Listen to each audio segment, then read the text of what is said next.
myself, and I. It's me, myself, and I. Me, myself, and I. It's me, myself, and I.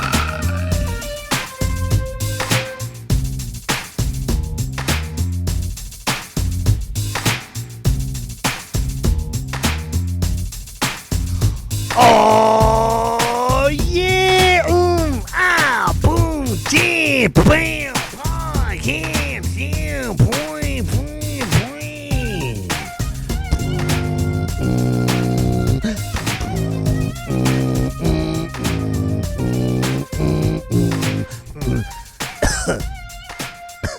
I try to make it all like beep bop. Beep bop? Beep bop? Can you beep bop? Beep bop? Boop! Beep bop, boop, beep bop, beep, beep, beep, beep, beep, beep, beep. All right, I'm done. Welcome everybody to another episode of me, myself, and I am Mike Betancourt, and this is episode Ochenta.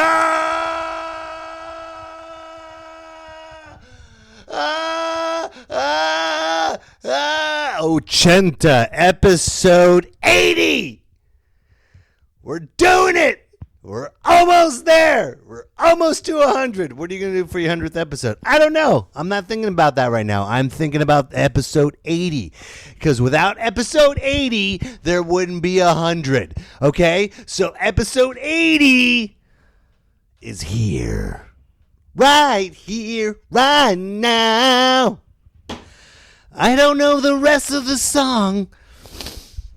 Episode 80. Can't believe it.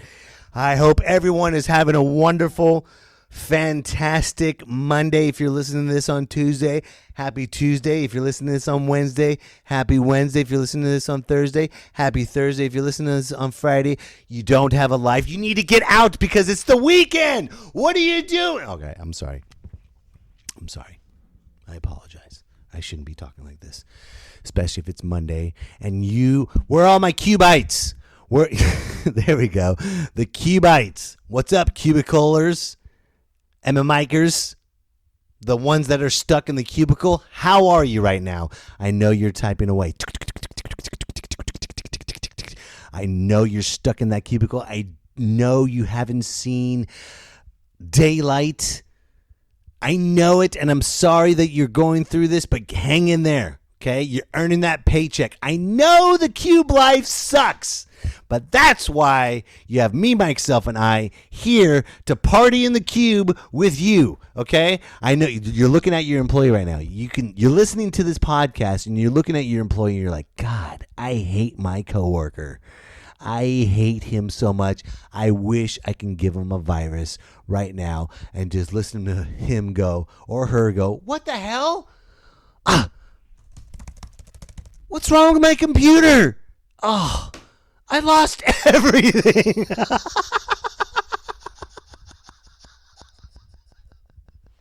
Wouldn't that be terrible if you made your terrible? It's got to be a shitty person. You can't do it to a nice person, okay? Don't do it because the cube gods will attack you, okay? If you don't know what the cube gods are, they're like the comedy gods. And the comedy world is always filled with trickery, okay? Let me tell you a little bit in depth of what it's like to worship the comedy gods. Okay, if you're a comic and you're a good comic and you're shitty to a new comic, guess what's going to happen that night? That new comic's going to have the set of the night and you're going to have a shitty night. That's the comic gods. That's the comedy gods. That's what they do.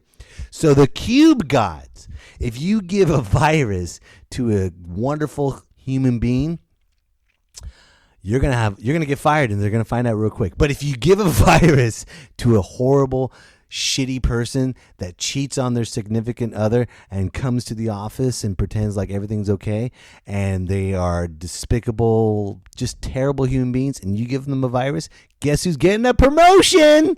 Huh? Cubicle. I want to talk to you guys real quick.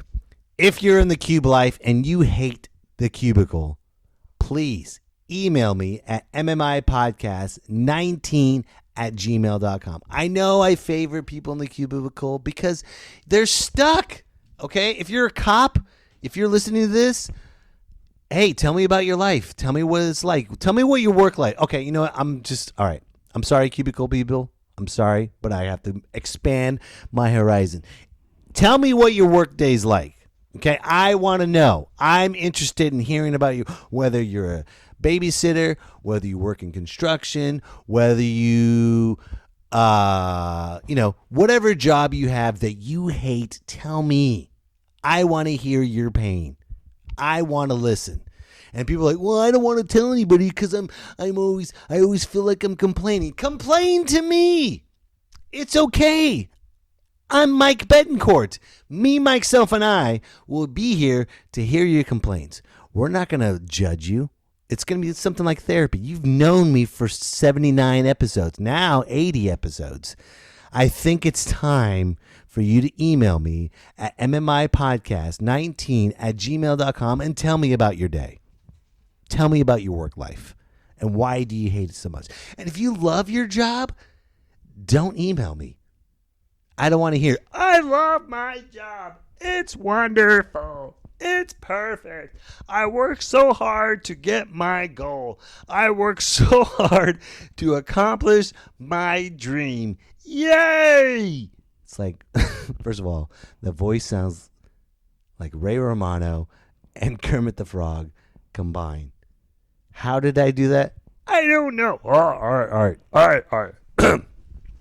Here's Kermit the Frog. Hi-ho, this is Kermit the Frog. Here's Ray Romano. I like my job. My job's great. I get a lot of money, and I got a great job. All right, my career is perfect. I got hair. I've got billions of dollars, and my son's working in a lot. Sounds like Ray Romano's going in slow motion. That's what Ray Romano's going to sound like when he's 80. Ma, you still around? Hey, Ma. I love podcasting. You know why? Because I get to report to you what my life is like. All right, cubicles, people that love their jobs. I'm glad you do. I'm glad you're happy. I really am glad that you're happy, that you love your life. But we have to realize that people hate their jobs and it's shitty. I love my job. Okay? I love my job. I love what I do, even though it's a hustle every single second of every single day. I'm never made in the shade, okay? I'm never like, oh, well, I don't have to do anything. I'm going to take a day off and not stress. It's stressful, okay? Getting more work for what I do is stressful. Not going to lie to you. But when I do perform, hold on. Got some guys mowing the lawn right now. Hey, but they're doing their job. They probably hate it. They don't want to. That's funny when people record stuff like, and when people record stuff, you hear someone go, oh my God, my next door neighbor got some landscapers and they're mowing the lawn right now. You think they want to mow the lawn right now? You think they want to do yard work right now? No, they got to get a paycheck. They got to earn their living. So we're just going to have to deal with the landscapers mowing the next door neighbor's lawn. We're just going to have to deal with it, okay? I'm sure it's shitty for them, too. They come, oh, man, there's that Mike Betancourt about the podcast, and he looks out through his window, and he sees us, and he gives us a dirty look, and he's probably talking smack about us on his podcast, whatever that means. You know, it happens all the time. So, back to what I was saying. I love my job. I love what I do, but it's a hustle. And I'll tell you what happened, okay? After this story, you're going to love your job, especially cubicles. You're going to go, holy crap, I've taken advantage of nice people, and I truly, God, that's really distracting. I'm going to wait a second. No, I'm not. We're going to power through this, okay? I did a show this past weekend in Orcutt, California. Orcutt, Orcutt, California. Where's Orcutt, California? It is down south by Santa Maria, by Paso Robles. It's a very small community. Okay, it's it's a very I don't want to say simple-minded people because they're not stupid. When someone says simple-minded people, that means they're dumb. That's the first impression I get. When someone says simple-minded, they're dumb. They're not. It's very easygoing people that work hard. A lot of agriculture. If you're not in agriculture or you're not in farm, it's a farming community, agriculture, and they work hard. So when they work hard, they play hard. And I had a show at this brewery, beautiful brewery called Blast and Brewery. And show started late. Show started about 10 o'clock. And I got there. I usually like to get there about an hour early. And I saw that no one was there. And I'm like, oh, crap. We're not going to have a good time. I don't know. That's just the comic in me when I don't see anybody. When it's completely empty, not even one person going, when's the comedy show going to start? Nothing, nothing. I get a little nervous. But at the same time, I'm getting paid to do a job, okay? And when I get paid to do a job, it shouldn't matter if it's one person in the crowd or 500. I want to perform for as many people as I can possibly. And if it's only one person, I have to deal with it. The only reason why I not freak out, but the only reason why I get a concern, because I brought shirts. I want to make extra money. I have merchandise. So if it's one person in the audience, I'm like, damn it. But before the show started, there was this girl playing the guitar, and she was, making tips, and she was the music entertainment before the comedy show started. And people were loving her. They were having a good time.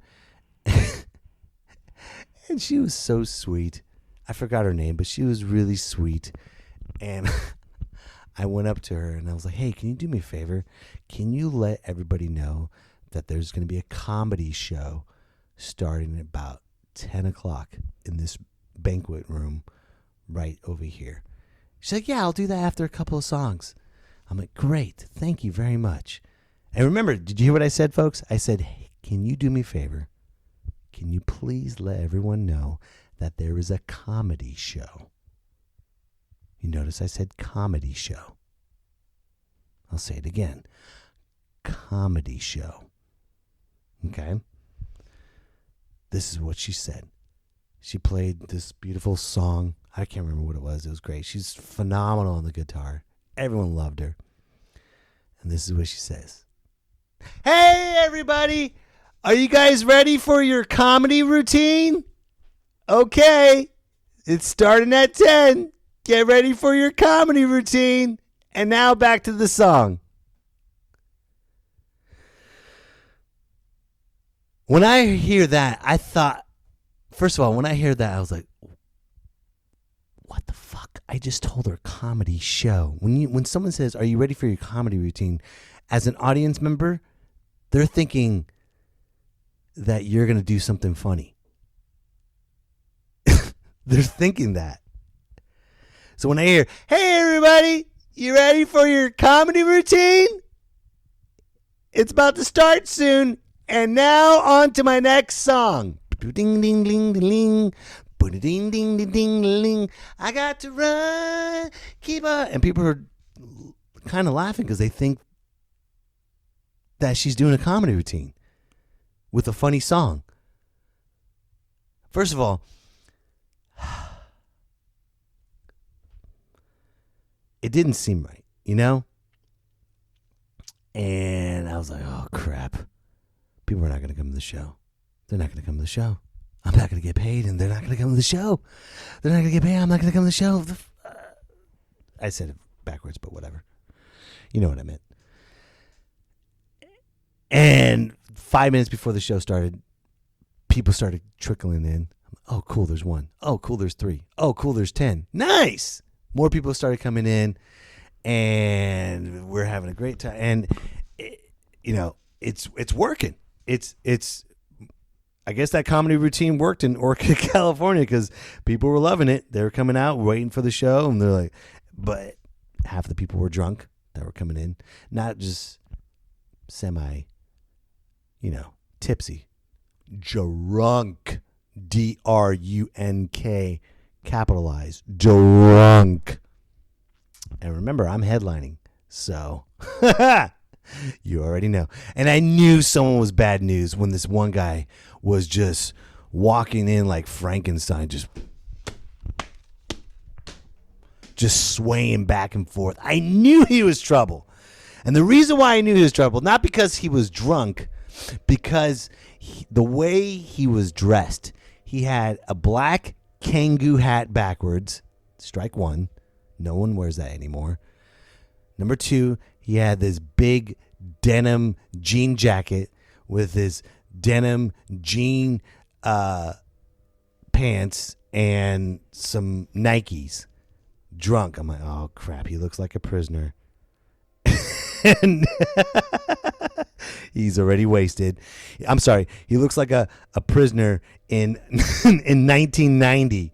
That's even worse when you're outdated and you're already drunk and like, oh crap, oh no, what am I gonna do? And the show just started. The show hasn't even started yet. He looks like, you know what he looked like? He looked like No Diggity. I'm sorry, Blackstreet. Hey hey yo, hey yo. No diggity, no doubt, no diggity. I like the way you work it. No diggity, gotta back it up. I like the way you work it. No diggity. And first of all, thank God for my openers. They did such a great job. Rick Storer, he was the host, came in there ice cold, no introduction, just went in there saying, hey, everybody, and just went right to his jokes, did a couple of riffing, got them on their side, and people were loving him. And I first thought, okay, this is going to be fun. This is going to be a good show. They're already laughing. My feature act came up. Mr. Michael's, oh my God, why do I always mess up his last name? Zuniga? No, my God, I'm such an asshole. I am a complete jerk. It is such a horrible thing because he has this long last name and I don't want to ruin it. And I always ruin it. I always ruin people's long last name because I'm a jerk and I didn't take time to discover it. And if you haven't realized, I'm stalling to Zalewski. Ha! There we go. Michael Zalewski. I looked it up because I didn't want to mess up his name. I'll say it again. Michael Zalewski. Feature act. Came in there, did 10 minutes like it was nothing. Just pouring water. Bloop, bloop, bloop, bloop, bloop, bloop, bloop. People were loving him. He started making fun of the guy with the Kangoo hat back in the 90s. Everyone was loving it, okay? But you have to realize when there's a shelf life, ladies and gentlemen. There's a shelf life when people are drunk. That means by the time I get up, they have no idea what's going on. And then I came up. Ladies and gentlemen, Mike Bencourt. I go up there and, it starts off nice and then all of a sudden the guy that's dressed up like Blackstreet, the no diggity, no doubt type person, he's like, why did you drink some water? What?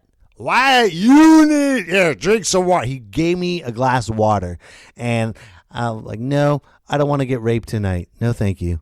You can set that. No, drink this water. Not happen to it. You drink this water. He got up, walked towards me. Remember, there's no security. No one gives a fuck. This is a small town. No one cares if they fuck with a comedian because if they kill me, they could just bury me in the farmlands. No one gives a shit. Okay? This is comedy. He comes up to me. He's like, you gotta drink this water. So he gives me the glass of water. I'm like, okay, I'll put this aside right here. He's like, no, drink it now. How about you sit down? Okay, I'll sit down. Sits down. As soon as he sits down, he goes, West Side. Does the whole West Side finger gesture. West Side, don't you know? Looks at his lady. His woman's very attractive. Okay, he looks like a scrub. I don't want no scrub.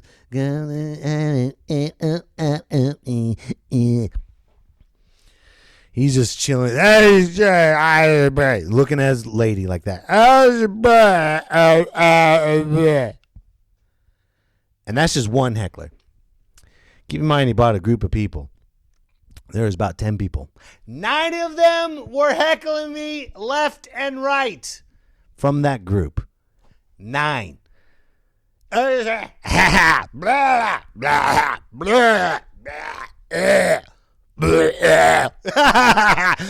should say so. And then someone from the far corner, they were heckling me, right? And I was trying to figure out, what do I need to do? Okay, I'm like, I got to focus on this one heckler. He's wearing this outdated clothes. I'm starting making fun of him. I'm really laying into him like, nice outdated uniform, sir. And, I'm just going off the hinges and just making fun of him. I'm like, are you ready for your Backstreet Boy dance or something? Are you going to do some Genuine Pony? I was like, unfortunately, I shouldn't have done that, because when I do sound effects with drunk people, they act like children. Oh, yeah. This one lady in the back started screaming, you need to do that blah, blah again. I'm sorry, what? The blah, blah. Do that blah, blah again. You want me to do the what?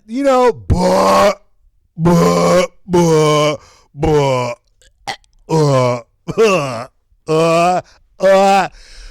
do it again. And I said, bitch, I'm not a fucking jukebox.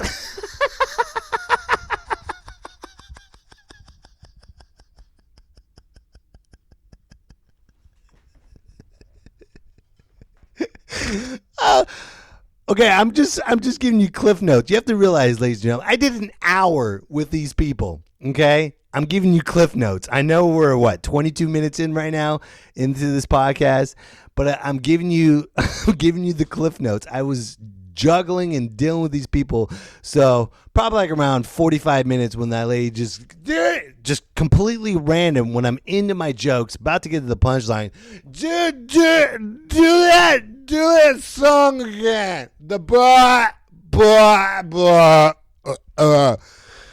Right when I said, bitch, I'm not a fucking jukebox, she looked at me and then she's like, yeah, why don't you go walk into that wall? I was like, you want me to walk into this wall? Yeah, you go walk into that wall and just disregard it. Okay? Disregard it. And then while she's trying to, conjugate a vowel, the Kangoo guy gets up and goes right in my face and just makes his weird look, just like he's trying to be Sylvester Stallone.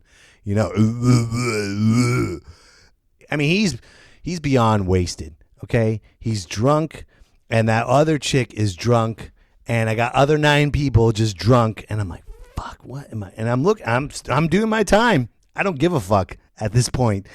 So I started, really hanging in on these people. Just started making fun of them, talking shit about them. Then they started liking it. Like, oh, he's talking shit about all of us. And then the guy left. He just slowly crypt walked out of there. I'm like, okay, whatever.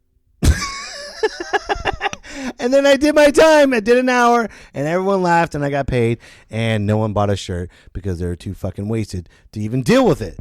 So, but I had a good time. That's the story. That's it. I don't want to say what I said because it's easier for me to make a video and show you what I said with the audience reaction, because I did film it, and I'm going to edit it, and I'll put it online before you know it. So hang tight. There's videos of wonderful Orcutt, California at the Blastin' Brewery coming up soon with me dealing with what? 11 hecklers, probably. Yeah, 9, 10. Yeah, 11 hecklers. Yeah. That's a shitty day at work. Huh, Cubicle? Right, Cubites? You bitch about, I haven't seen daylight in 8 hours. Meanwhile, I'm juggling with 11 hecklers, and one of them is stuck in 1995 that wants to fight me but doesn't even know how to do it because he's so beyond wasted just walking. He was showing off. That's what he was. He was drunk showing off in front of his lady, and it wasn't working. He looked like an asshole, and I was funny. I don't know how I pulled it out of my ass, but I was funny, and I did my time, and I moved on. And like I said, his John Rambo impression coming up to me.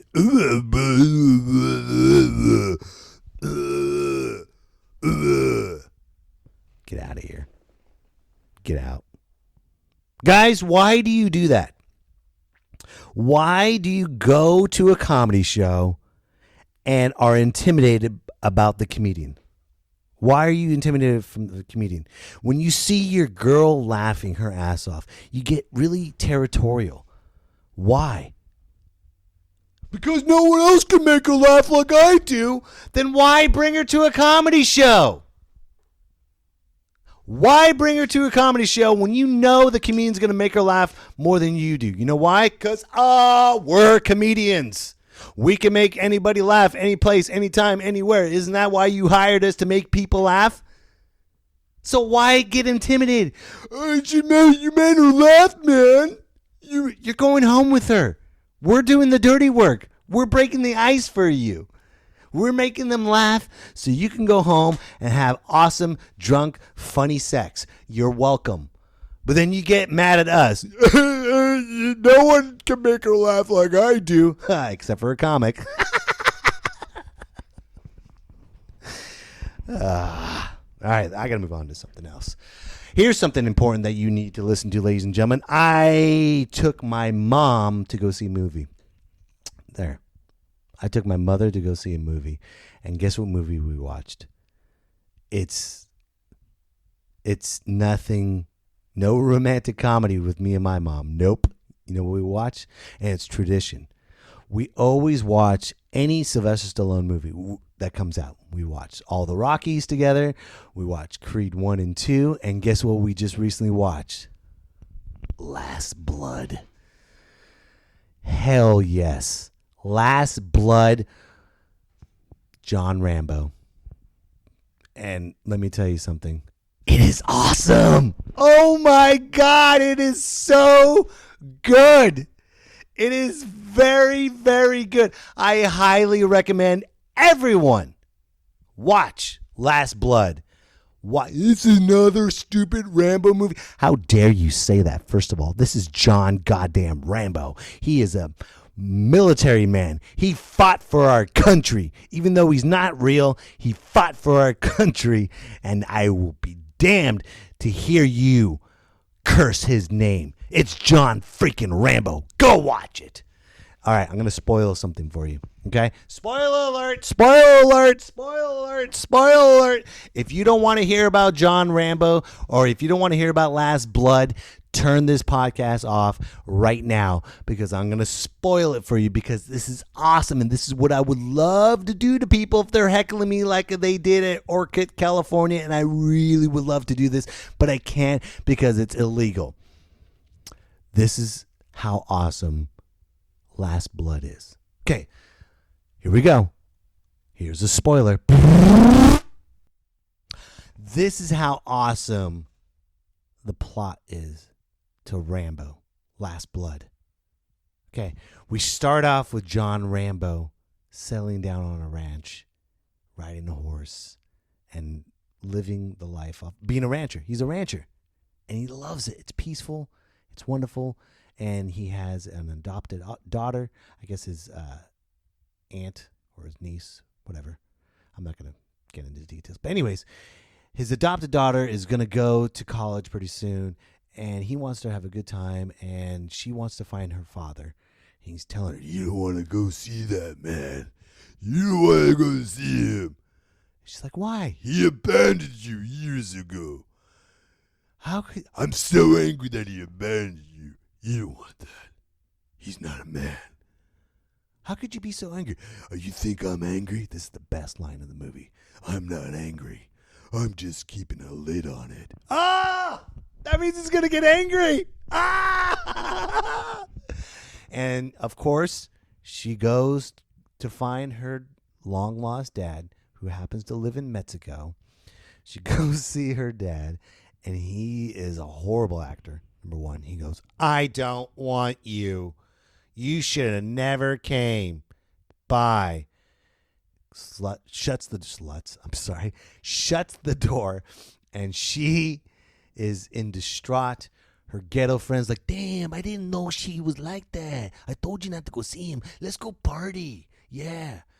And she's making a phone call. Yeah, we'll be on our way.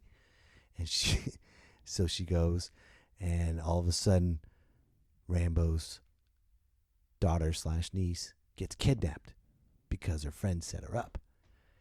And John Rambo finds out. So he goes to Mexico, and he travels there to find her. Where is she? I want her back now. Long story short, he gets his ass kicked. He gets his face cut up. She gets her ass kicked. She gets sex trafficked. He finally gets her out of there. But by the time they get home, she dies. He's like, no, not my baby. No, I can't believe this. So what does John do? He lets those sex traffickers know, come and get me at my ranch. And so these idiots go to the ranch, driving from Mexico to the ranch, heavily armed. They all get out of their trucks. They all have their guns drawn. They all walk, and all of a sudden someone steps on a landmine. It's John Rambo. You don't think John's going to have a landmine if you're out to kill him? You better believe it. They step on a landmine. Fire everywhere. People are dying, blowing up. Thunderous explosions. Like, let's get out of here. No, we got to get him. And John Rambo's waiting. He has tunnels under the ranch, by the way. He's waiting for them. So they find the tunnels. They go down there, and he's running everywhere. He's setting up booby traps. It's like Home Alone. It's like an action-packed Home Alone. That's what Last Blood is. It's an action-packed Home Alone, and the burglars are these guys that go in there, and they fuck shit up, or they try to, but John Rambo gets them. And here's the best part of the movie, and I'm going to leave on this note. Here is the best part of the movie. This is the spoiler, and I don't care. And my mom and I were hooting and hollering. We were cheering. We were the only ones in the theater that were screaming at this point. The main sex trafficker, the last guy standing, runs around, has his gun drawn. He's in the barn looking for Rambo. Come out! Come out! All of a sudden, an arrow out of nowhere gets him in the shoulder, pierces his shoulder, and goes right into the barn door. He's stuck. Another arrow. Another arrow. He is stuck to the barn door. He's screaming. He's crying. All of a sudden, John Rambo comes out of the shadows.